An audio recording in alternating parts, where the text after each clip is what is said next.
It's ba or si... O sige, pwede natin pag-usapan yun. Yan. So, May nagvo-viral ngayon. oo. We usually don't talk about this because alam niyo naman, we always talk about organized basketball. The Yeah. leagues, the big leagues, UAP, NCAA, NBA, NBA, tsaka PBA, NPBL, kanya. But, nakita mo ba yung post? There was a viral post that went around Facebook last night or yesterday about Mavs phenomenal basketball. Now, did you see the post? I actually haven't. It was a thread between the marketing person of Mavs and I believe an organizer because binibigay niya yung rates ng Mavs. Ano, Okay. di mo pa rin mabakita. Ito, nahanap. Ayan. Subukan mo sa community. So, basically, the organizer, whoever yung kausap ng marketing ng Mavs, asked for their rates for one game ba or 2 games? And then binigay ni Mavs marketing yung rates nila. Tapos, nilabas nung organizer sa Facebook or sinend someone to someone tapos nilabas ng mga basketball page. Can you send it to me? I want to see the thread lang ulit kung ano exactly yung pinag-uusapan nila. Can you just copy-paste it and send it? Okay. Okay. So, this went around yesterday. And, okay. So people, number one, would be surprised that we're talking about this. Number two, people would want to know our thoughts about this. Okay, number one. Hinihintay ko pang isend sa akin ni Javi. Sorry teka, tinitingnan ko po kung alin dito yung dami. Wait. Ito ba yung may package? Yung 200K. Yung 200K. Yan, ito. Okay. 200K. Alright. Para lang maano ka na maayos kasi very sensitive ng topic na to. Okay. Alright. So, may kausap siyang... Asa na? Wait lang, sorry. Ay, puta. Share ko. Share. Putang ina. Bro, you just press copy the photo and send it to me. Wait. Ito na, potek yan. Okay. First package. Talent fee. 200,000. May pre-show one-on-one with, but I don't know who Jillian Palis is. Yeah. And then one seniors game. And then may halftime show ng Reaper one-on-one against someone from the crowd. Tama, di ba? Yeah. So 200K, may pre-show si Jillian Palis, one-on-one, may seniors game, and then may halftime show si Reaper one-on-one against someone from the crowd. The second package is 130,000. Juniors naman yung lalaro. Walang pre-game show, pero may halftime show with Reaper one-on-one against the crowd. Yung last package is, I think, libre. Walang talent fee, but the ticketing would be 90-10. Tama, di ba? Tama ba yung basa ko? 80-20. 90-10 yung nakalagay sa akin. Huh? 90-10. Ito. De, 90-10. We will run the show, organize it, and you will need 10% to the other team. Ayun, so 90-10. 500 above. 90-10. Okay, so 90-10. And then, so bala, hindi mo sila babayaran ng talent fee, pero yung ticket sales, 90% sa kanila, in which napupuno talaga nila yung arena. So malaki yan. Okay, and then, aside from the packages, host will shoulder accommodation, food, water, or Gatorade service, gas venue. Okay. Number one. Y'all will be surprised about my take with this.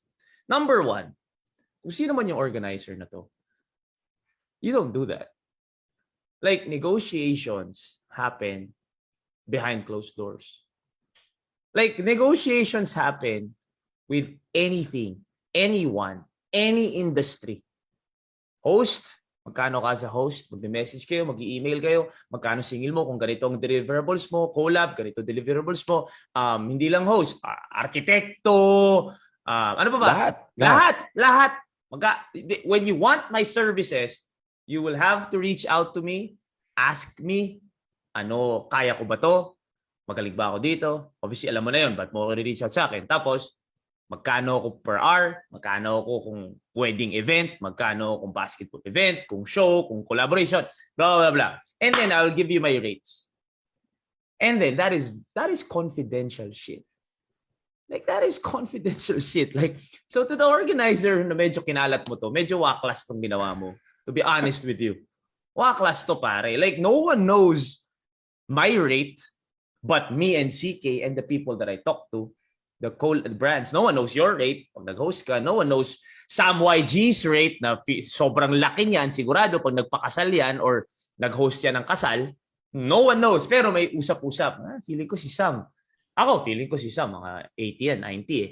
I could be wrong. Baka nga more pa eh. Diba? But, yun lang, hanggang dun lang tayo. No one knows the exact rate unless talagang kukunin mo sila. And even if you do get them, you still will not spread their rate. Yeah. Di ba? Kunyari, ikaw, Have. That is basic etiquette kasi. That is basic etiquette, pare. Ikaw, Have. Kunyari, kakasal ka. Tinanong mo ko, Mikey, pwede mo magkasal, pag-host ka sa kasal ko, magkano ka? O let's just say, sabihin ko, actually talaga isang gabi, 1,000 ako eh. Pero, sige, dahil ikaw, bro, 800 na lang. Okay, 800. Hindi ka pupunta sa kapitbahay mo at sasabihin, uy, Brad, kinasal ako, 800 na lang si Mikey, kunin mo na din. Hindi ganun yun, pare. It will never be all exactly the same naman eh. To be honest with you, bro. Meron ka lang sasabihin na yun yung basic mo, pero maghahagil eh. Maghahagil yan eh. Yung iba hindi na naghahagil kasi talaga may pera. O sige, yan na, okay na yan. Yung iba, pwede ba ibaba natin sa ganito. Yung iba, mas lower than usual. Yung iba, okay lang naman. So, it will never be exactly the same. Meron ka lang mga baseline. Okay. So, number one, waklas talaga tong nilabas mo yung presyo ng Mavs because Mavs has done a lot of events already at never lumabas yung presyo nila. Exactly. Never. The most na lumabas is yung ticket price nila. Tsaka kasi kung namamahalan ka, edi wag mo kunin. Yun lamang kasimple yun eh. Yun yung number 2 point ko. Okay? Tingin niyo titirahin ko si Mavs eh. Tingin niyo titirahin ko si Mavs? Bro, number 1, presyo nila sa sarili nila yon. Kaya nga eh. Guys, hindi mo naman sila pwede sisihin eh. Kung mahal sila, huwag nyo sila kunin. Exactly, bro. So, ito. Pero we're thinking about it, guys. Ito yan eh. Business, Business. When you wanna do something or you wanna offer a service, the best thing or the number 1 thing that you should do is you look for something that only you can deliver. Because that way, your service is unique, special. Your service is one of a kind. Because people, ang service, once it is unique, it will be in demand. If it isn't unique, if you're just a regular, let's put it on our industry, in our industry na lang, para hosting. Kung pare-pareho lang kayong dinadala as a host, then, kunyari, tayong dalawa, pareho tayo, bro. O, singilin ko may sumingil sa akin. Ito yung rate ko. Let's say, 1,000 nga. Siningil ka, 500 ka lang. Pero, parehong-pareho lang tayo. Sino kukunin? Ikaw. Mas mura ka eh. So, for me to be expensive, I have to work on something and offer something different from yours. So, pag, kunyari, Sam YG, more than 10 years na niyang ginagawa yon. Ako, 2-3 years? So, mas mahal si Sam YG sa akin. Bakit mas mahal si Sam? Kasi 10 years ko itong ginagawa. Memorize ko na lahat yan. Okay. That's the reason why we will get Sam YG. Okay. So, yung presyo nila, sa totoo lang I totally understand their price. Wala talaga akong, hindi sila mahal, guys. Kasi sila lang naman gumagawa din. Like, sino yung second option mo after Mavs Phenomenal kung gusto mo ng exhibition game? No joke. Sino yung second option mo? And, mind you guys, sorry, we've covered PBA Legends games. It's not the same. It's not the same. That's totally different. Yung PBA Legends game, it's very fan ka ng players. But it's not real basketball. It's not competitive basketball, bro. Like, Fan kasi ako ni JJ Helterbrand or ni Oo. Mark Pingris, kaya nanonood ako. But you're not gonna see JJ Helterbrand be aggressive. That's more kasi you want to see them. You, You want don't to see really want them. to see them play. Oh, you want a photo with them. Yes. You want to be able to be in the same room as Mhm. Willie Miller, Gary David, 'di ba? It's not to see Gary David biglang uminit sa labas tapos titingin ng mga hindi niya gagawin 'yon kasi it's not competitive. Ibang-iba na. Kahit yung mga kalaban nila, 'di ba? Like namamangha sila. Nakalaban ko ngayon si Mark, yung huli kong pinuntahan sa Valenzuela, pare namamangha sila. Kalaban ko si Mark Pingris, eh. 'Di ba? So okay, so number 1, meron bang ibang Mavs phenomenal? I don't think so. In all honesty, wala akong maisip. I don't think so. In all honesty, wala akong maisip.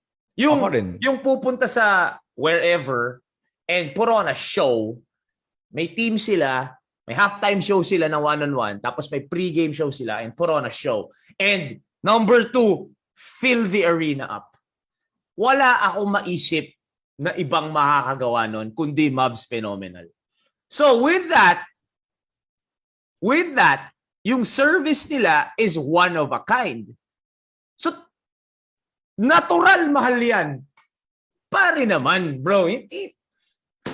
Imposible hindi mahal yun, bro, kung ikaw lang ang nakakapag-offer nun. I think you even have to give it to them because they know their value. They know their value, pare. And number 2, to the people who are throwing na for love of the game, passion, ba't ka naniningil? Ano akala nyo dyan? Walang kinakain yung mga batang yan? Or si Kaya Mavs? nga eh. Pare naman. Parang kasalanan pa nila na ginawa nilang business. Natural. Exactly. Bro naman. So, wait lang ah. So, kung kunyari, may kaibigan tayong sobrang galing mag-drawing. Siyempre, nagdo-drawing lang siya for fun. Bibigay niya sa'yo, Javi. Ang ganda. Nagdo-drawing siya, bigay niya sa akin, ang ganda. Pag hiningi ko na yan, na-drawing mo ako isa pa. Babayaran na kita, bro. Mahiya ka naman. Mahiya ka naman, babayaran na kita. Yun yung sinasabi ko na for content creators, he's a content creator. Yeah, he Or is. for someone who puts on shows, hindi ka pwedeng humingi. Abangan mo lang yung ginagawa nila. Ngayon, kung gusto mo sila ngayon, pumunta sa barangay mo at dalhin yung content na yun sa barangay mo, bayaran nyo sila. Siyempre, pare. Because they will move at their own pace kung hindi mo sila binabayaran. Pero once bayaran mo ang isang tao, sige, nandyan ako bukas. Ganun yun. So, yung mga tinatapon ninyong, ba't hindi na sila libre? Obvious pa, hindi sila libre. Number 2, presyo nila yun. So kung ayaw ninyo, tama ka bro, edi wag niyo kunin. Unang-una. Ganun naman kasimple yun eh. And also bro, hindi bababa ang presyo nila. Kasi hindi lang naman sila yung kumukuha sa kanila eh. Exactly. Kaya ganyan ang presyo nila kasi madami kumukuha sa kanila. So, hindi nila bababayan hanggat may kumukuha sa kanila. So obviously, kung may kumukuha sa kanila, it is working. That price, parang ngayon lang lumabas yan sa dami na nang ginagawa ni Mavs. Kaya nga. So ngayon, you get to wonder, alam naman natin na mahal siya, di ba? Did we ever think na hindi siya mahal, bro? Di ba? So parang, para sa akin, number 1, waklas yung ginawa nung sino man naglabas niyan. Number 2, yung passion nila, ginawa nilang business, which is totally understandable. Huwag tayong alipin ang salapi tayo dito. Yeah, and that's the dream that they're living. I mean, Yeah. not everybody gets to do what they want for a living. Bro, ikaw, nung una mong nag-cover ng game, pustahan tayo libre ka. Oh, pare, Oh, sobrang diba? babal. I mean, Oh, sobrang sige, minimal lang pinakain tayo. ka lang, ganon. Oh, ganun. Technically, ganun. parang pinakain ka lang at binigyan Ganun. ka ng gas. You gotta start somewhere. Oh, di ba? And then Tapos, you just climb exactly. up the ranks. Nung nagiging, uy, si Javi na yan. Uy, lumalaki na yung resume mo. Oh, so ano nangyari? Ngayon, kukover ka pa ba ng libre? Di na, bro. At masisisi ka ba namin? Masisisi ka ba ng organizer na, Habib, magkano ka ngayon? Ganito na. Ha? 5 years ago, ganito ka lang ah. Ganun talaga, syempre. Syempre, umaangat Umaangat yan. lang. Trabaho yan eh. Di ba? Wait nga.